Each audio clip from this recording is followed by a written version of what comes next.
마태복음 12번째 시간입니다. 13. 인자가 되시다. 24장 1절로 25장 46절. 예루살렘의 멸망. 마태가 기록하고 있는 이 마지막 강화는 오로지 제자들만을 상대로 말씀하신 것이다. 거기에는 예수님께서 헤롯의 아름다운 성전이 완전히 파괴될 것을 언급하신 것이 기록되어 있다. 예수님께서는 그 사건이 임박함을 알리는 시대와 징조들에 관하여 더욱더 상세하게 말씀하신다. 이 마지막 설교 역시 산상설교이다. 즉 그는 감람산에서 이 설교를 하셨는데 스가랴 14장 4절에 따르면 이 산은 주님께서 예루살렘에 오실 때 그분의 거점이 되는 곳이다. 이 설교는 일반적으로 마지막에 될 일들, 즉 말세에 관한 강화로서 언급되고 있다. 오늘날의 해석가들은 종종 이 두 장, 즉 24장, 25장을 표면화된 교회 신학에 대한 또 다른 신뢰로서 묘사하고 있다.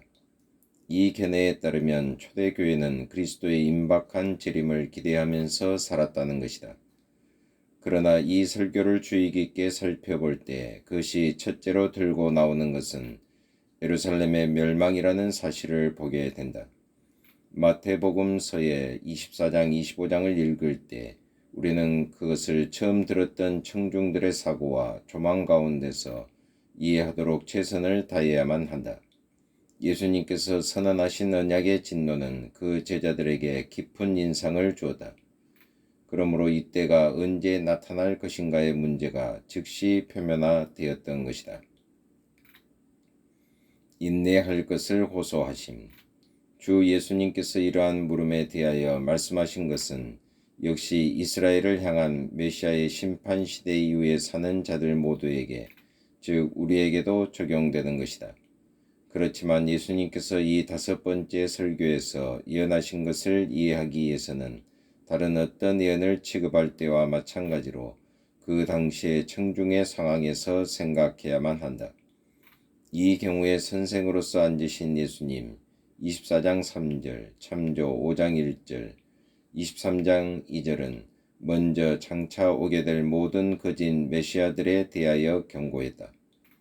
제자들은 이른바 시대의 표적들로부터 어떤 성급한 결론들을 끄집어내지 않아야 했다.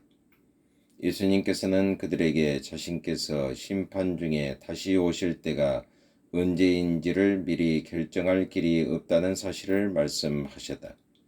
비록 민족이 민족을, 나라가 나라를 대적하는 것을 듣는다 할지라도 예레미야 51장 46절 그들은 그때가 왔다고 추정하지 않아야 했다. 중요한 것은 인내하는 것이었다.